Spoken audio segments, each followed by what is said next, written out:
Cats. Coucou les coquinous. Dans un souci d'équité, hein, je vous ai présenté du DC, donc je vais vous présenter du Marvel. Voilà, c'est mon petit côté. Voilà, il faut équilibrer les choses et tout ça. Non, je m'en bats les steaks, je m'en bats les steaks. Non, c'est juste que j'ai bien aimé. Donc, je vous le présente. Hein.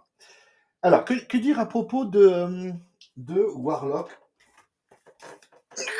Renaissance Rebirth. Alors, par contre, ils sont pas trop cassés les couilles quand même. Hein. Ils se sont dit, tiens, d'ici, on fait un Rebirth, est-ce qu'on ferait pas une autre? Bon, on sait qu'ils se prennent des trucs mutuellement. Bon, c'est pas dramatique, mais quand j'ai vu ça, je me suis dit, ah, quand même. Hein?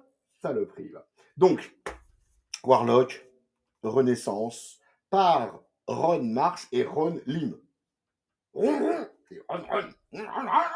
Si tu lis que le nom des dessinateurs et du scénariste, t'as l'impression que c'est un démarrage de bagnole. Alors, qui sont ces gens? Qui sont ces gens? D'abord, Ron Mars. Le mec, il a touché à tout sa race. Mais un truc de malade, donc c'est le scénariste. Le gars, il a fait du Alien, il a fait du Batman avec des Versus, il a fait du Green Lantern, il a fait du Warlock, il a fait du il faut qu'il s'arrête un moment, hein, parce qu'il va se claquer un truc, hein, il va... Tu vois ce que je veux dire? Hein. Et donc, c'est un des messieurs qui a bossé quand même un petit peu sur ce qu'allait devenir le Warlock. Et on l'aime bien. Ah, on lui ferait des bisous. Et Ron Lim, cette fois-ci. Ron Lim, qui donc, lui, est le dessinateur. Et le mec, juste, il a bossé avec Jim Starlin sur sur le Gant de l'Infini. Quant à ça, voilà, hein, c'est comme si, je sais pas, t'avais pécho Monica Bellucci, quoi.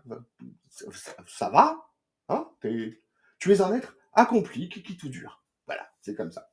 Donc, Ron Lim, alors, il a pas fait que ça, il a bossé, c'est pareil, si on commence à... Le gars, c'est limite un annuaire, tu vois, il a de tout dans sa bibliographie. Et il a surtout beaucoup de qualité. Quoi. Voilà. Et Warlock, qu'est-ce que c'est ce bordel? Alors, pour ceux qui ne connaissent pas le personnage d'Adam Warlock, je ne peux plus rien faire pour vous.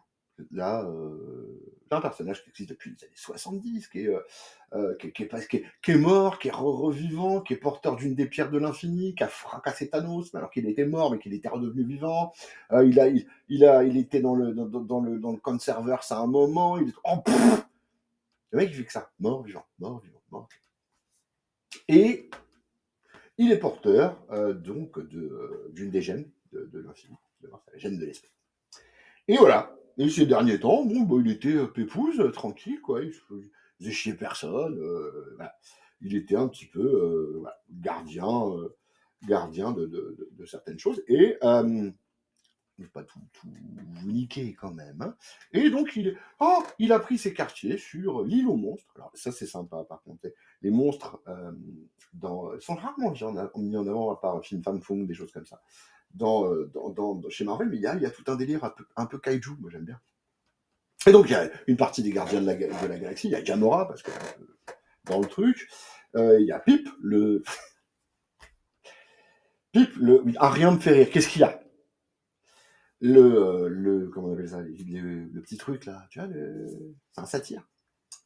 Je sais plus, Pip le nain, Pip le troll. Oh, le troll, pas le nain, le troll, connard. Et donc, qu'est-ce qui se passe? On a le fils du capitaine Marvel d'origine, hein, le vrai Marvel, qui s'appelle Janice Vell et qui s'appelait Legacy. Et le surfeur d'argent, il lui aurait dit comme ça, dis donc, si tu veux en savoir plus sur ton père, va voir un mec qui connaissait ton père. Voilà. Et puis, il l'envoie vers Adam Warlock. Voilà. Alors, en général, chez Marvel, quand on t'envoie voir Adam Warlock, ça va barrer en ratatouille, mais de ouf, quoi. Et ça loupe pas. Hein.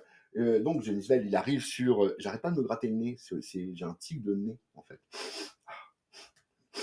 C'est comme Mathieu Kassovix, là, quand il voulait se pouilla avec Saïd Tagmaoui. On sentait bien qu'il y a un truc dans le nez. Hein. Pareil. Bon. Et donc, Qu'est-ce qui se passe-t-il? Legacy, appelons-le comme ça, il arrive sur l'île et tout, il rencontre Adam, tout ça, ils se font la bise, machin, et Adam, il découvre un cocon, tu vois? Un cocon, cocon, quoi, cocon. Et que et qu'est-ce qui sort du cocon?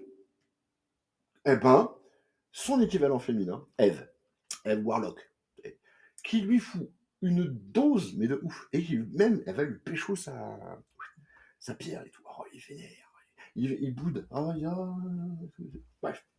Donc, bah, vous l'aurez compris, la quête, ça va être de essayer de récupérer tout ça, parce que quand même, cette connasse, elle a pris un truc qui lui appartenait pas quand même. Mais elle est motivée par un personnage mystérieux en arrière-plan, que je suis bien content de retrouver comme ça. Je l'ai trouvé, ça faisait longtemps que je l'avais. Je vais pas vous dire qui c'est, hein, c'est pas con non plus. Mais j'étais content de retrouver ce mec-là, ce méchant. Déjà, vous savez que c'est un mec. Et ça fait du bien. Voilà, ça fait du bien, vous verrez plus tard. Donc ça va être l'occasion de faire de faire venir donc avec le Génisvel, de faire venir également de prendre contact avec le Docteur Strange pour qu'il essaie de comprendre le pourquoi du comment que Warlock et tout ça et tout ça. C'est vraiment distrayant.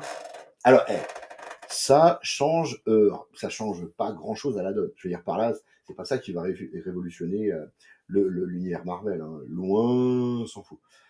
Mais, alors pour les anciens lecteurs, déjà, pour les vieux, pour ceux qui sentent un peu le roquefort au niveau de la couille, eh bien, c'est un super bon moment. Il y a plein de trucs qu'on revoit, qui font plaisir à voir, parce que, oh, oh merde, un peu de nostalgie, quoi, merde, tu vois, il reste plus ça, il reste plus que ça quand tu bandes un peu mou, hein, faut dire ce qu'il y a. Donc, c'est plutôt ça. Pour les autres, pour les petits cons, on va dire, appelons-les comme ça. Oh ouais, vieux con d'un côté, petit con de l'autre, hein, on va dire ça. Ceux qui ont la couille, qui sent encore le lait. Bref. C'est assez sympathique, c'est une bonne aventure, c'est l'occasion de croiser plein de personnages, il y a vraiment des trucs. Il y a vraiment des petits coins d'œil. Un coin d'œil? Non, un clin d'œil, connard. Il y a des petits clins d'œil sympathiques. Il y a même une référence à Superman à un moment et à la destruction de Krypton et tout, en loose day comme ça, tu vois. Et non, j'ai trouvé ça vraiment chouette. C'est divertissant. C'est divertissant. Ça pisse pas loin, ça chie pas beaucoup plus loin non plus. Et ouais, c'est cool, tu retrouves une espèce d'ambiance un peu alors cosmique, alors pas à la enfin le gant de l'infini ou des choses comme ça, quoi, ou le cosmique des années 90, hein, avec sa grandiloquence, son épique, enfin son sentiment d'épique. Il y a pas, non, il y a pas, on n'en est pas, on n'est pas à ce niveau-là. Mais c'est quand même bien cool à lire, quoi. Puis ça finit. Alors, apparemment, moi je me dis, tiens, on sort un tome, parce qu'ils me disent déjà, sur le dos, on dit, ah ben, on numérote pas. Donc tu dis, bon, ça en un tome, mais couille, vu la fin, il y aura certainement un petit truc derrière. Bon, c'est pas désagréable de le savoir, hein, mais c'est cool quand même. C'est cool quand même. Non, vraiment, j'ai bien aimé. En plus, le retour, très sérieusement, plus sérieusement, le retour de Ron Mars et de Ron Lim, c'est vraiment super agréable de voir les mecs bosser sur un truc, sur un produit qu'ils maîtrisent à donf. Et de nous faire comme ça une petite aventure qui pisse pas loin. Je l'ai dit 2 fois ça. Mais qui permet de se faire plaisir. C'est une petite douceur, tu vois. C'est, comme je dis toujours, c'est la deuxième phalange. Bon, là, hein. Donc voilà, rien de transcendant, mais vraiment plutôt cool. Il fallait que je vous fasse en plus un petit topo là-dessus parce que je me suis dit, merde, c'est sympa quand même. J'en attendais rien. Et puis finalement, c'est plutôt cool. Voilà.